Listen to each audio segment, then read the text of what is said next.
찬송 부르겠습니다. 184장입니다. 찬송가 184장 부르겠습니다.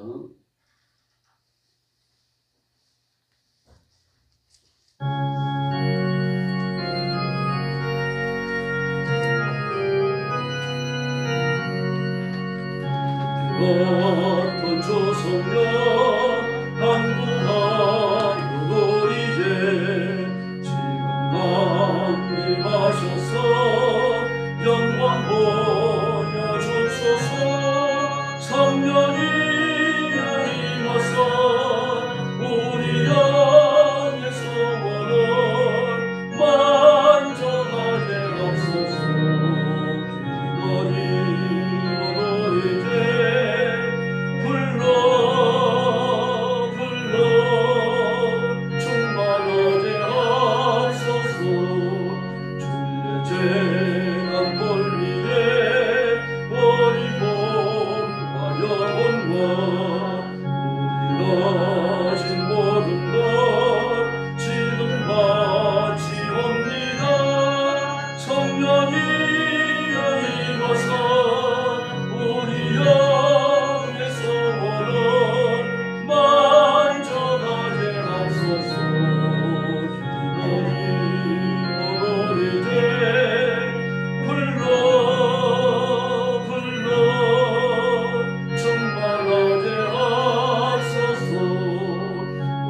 모든 것 다 바치고 기겁인 마음에 성령 충만하도록 전혀 채워주소서.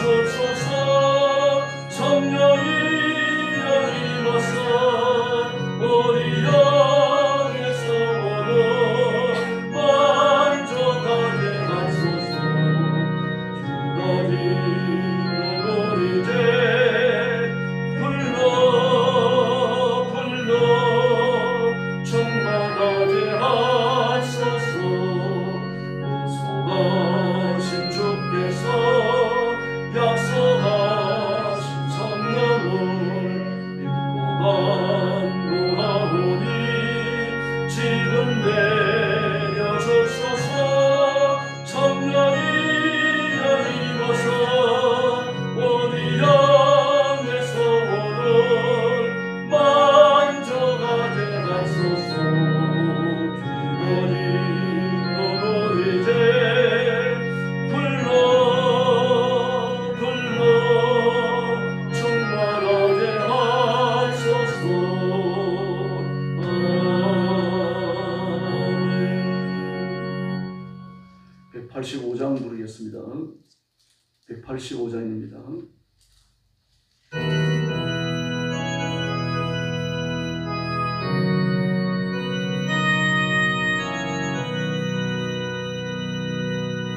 인기쁜 소식을 온 세상 전하세.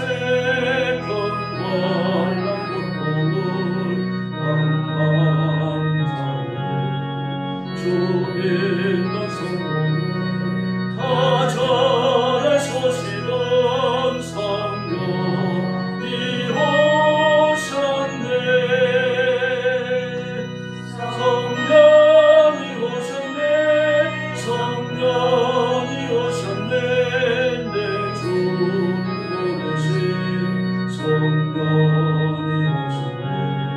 이 기쁜 소식을 온 세상 전하세. 성령이 오셨네. 3절 부릅니다. 한없는 사랑과 거룩하신 은혜를 의심하면서 안 믿는 자에게 내 작은 힘으로 고쳐나리니. 성령이 오셨네. 성령이 오셨네. 성령이 오셨네. 내 주 보내신 성령이 오셨네. 이 기쁜 소식을 온 세상 전하세. 성령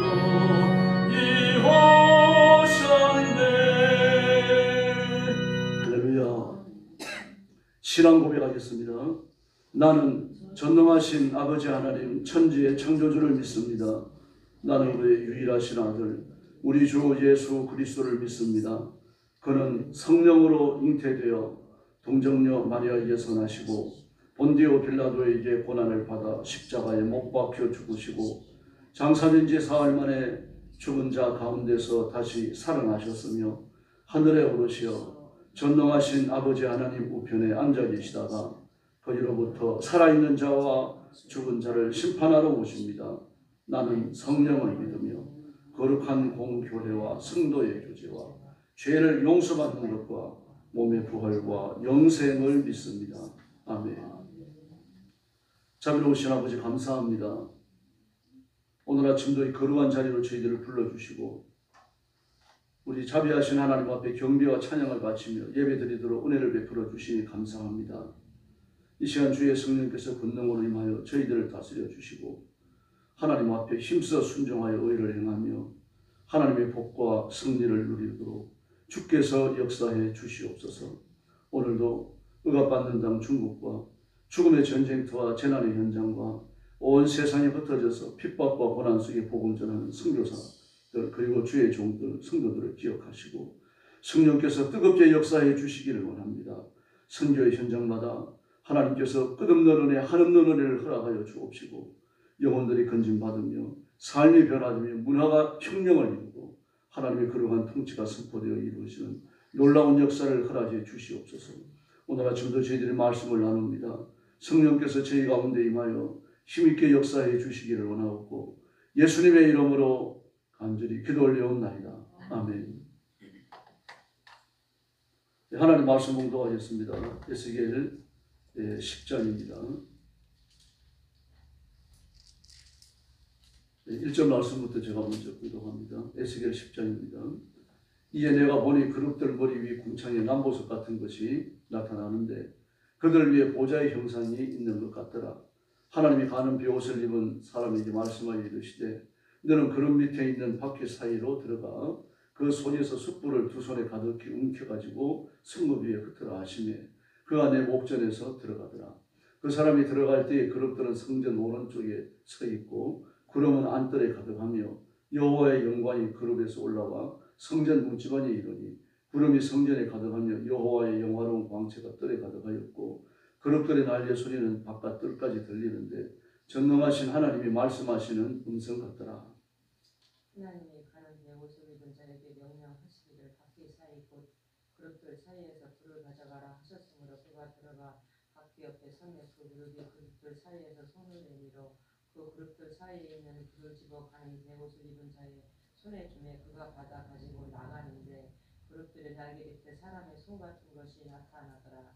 내가 보니 그룹들 곁에 네 바퀴가 있는데 이 그룹 곁에도 한 바퀴가 있고 저 그룹 밖에도 한 바퀴가 있으며 그 바퀴 모양은 한옥 같으며 그 모양은 넷이 곧 같은데 바퀴 안에 바퀴가 있는 것 같으며 그룹들이 나아갈 때 사방으로 몸을 돌리지 아니하고 나아가되 몸을 돌리지 아니하고 그 머리 향한 곳으로 나아가며 그 온몸과 등과 손과 날개와 바퀴 곧 그 그룹의 바퀴의 둘레에 달림이 가득하더라.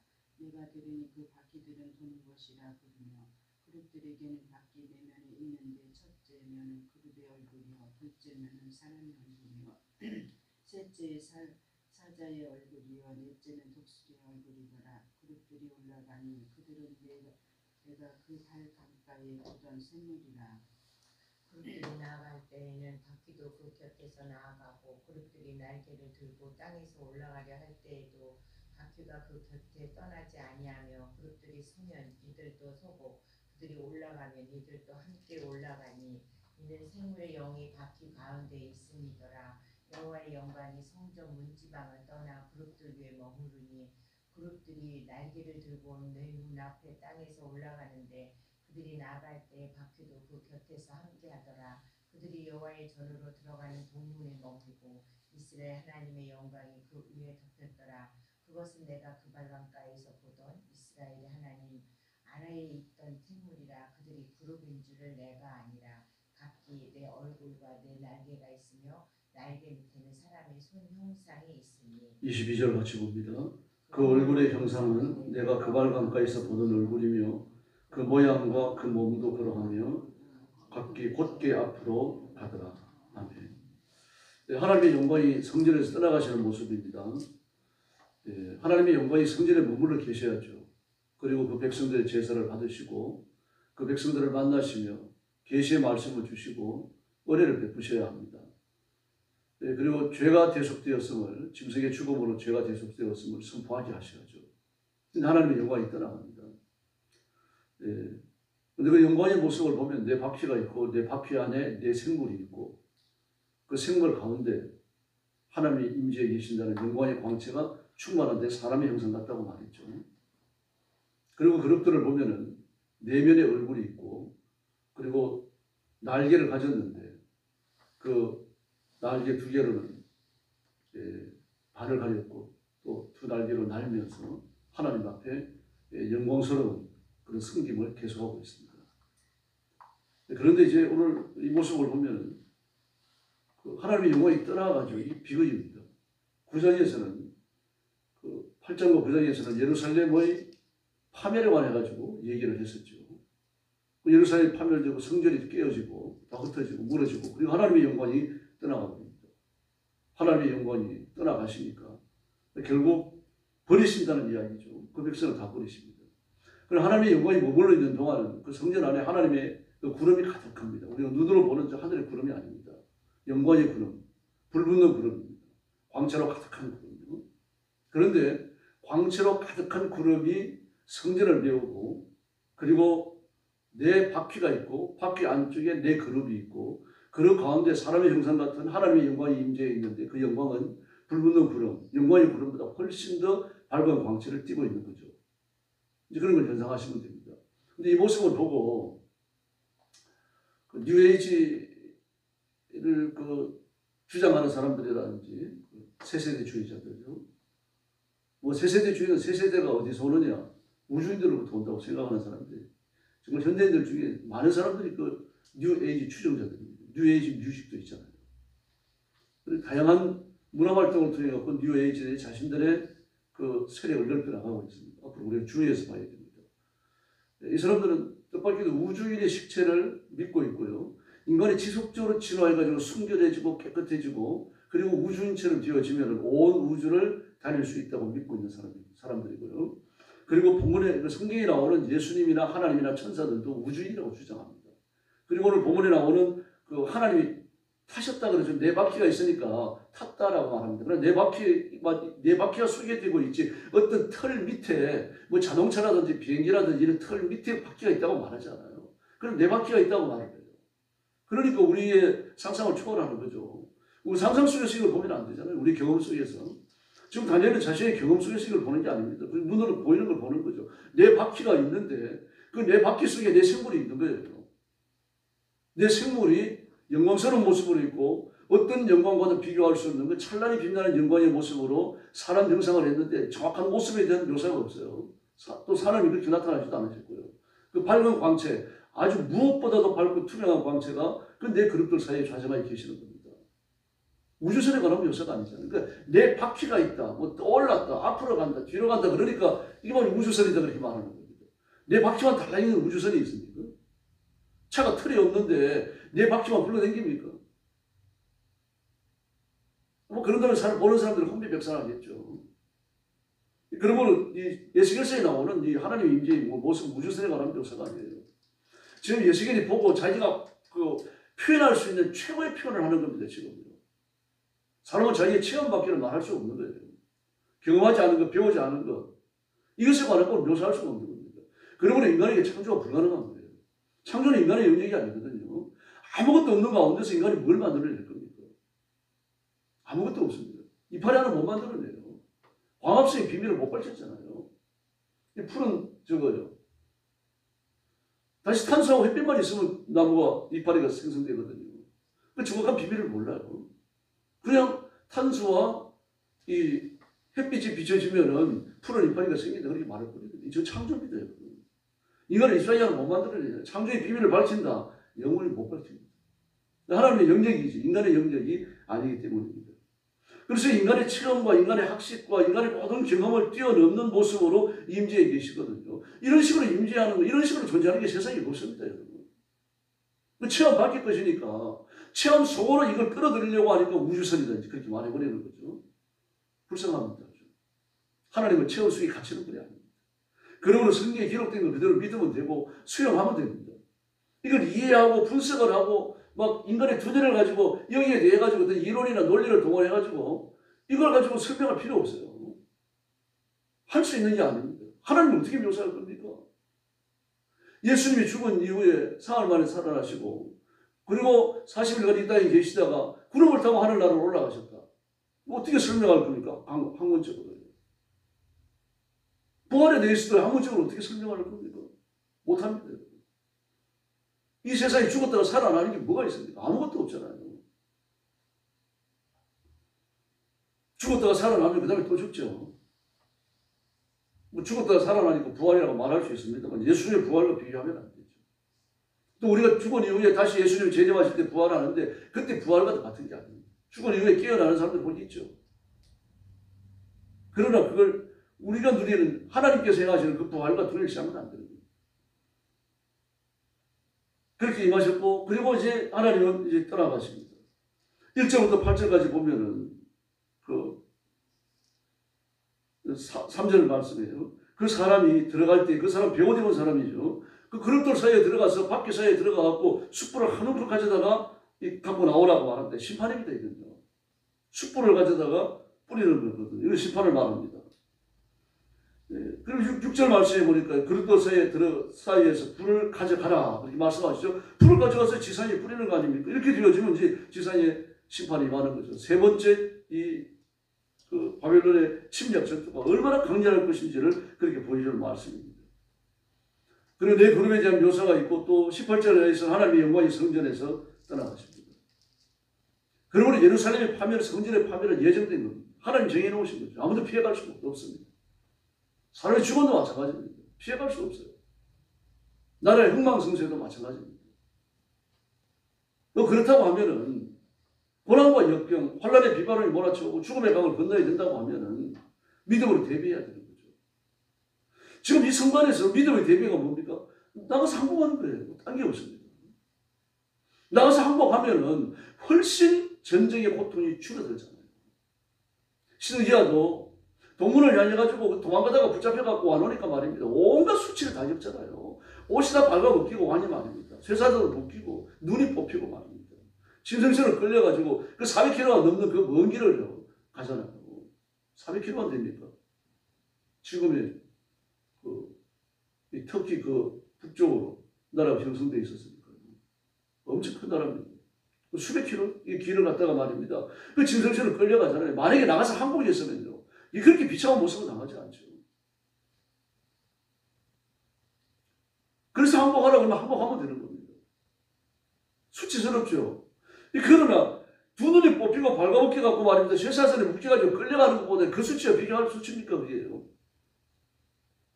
그러면 하나님 앞에 복종하고 하나님의 은혜를 받아들이고 하나님 말씀 앞에 순종하면 될 줄로 믿습니다.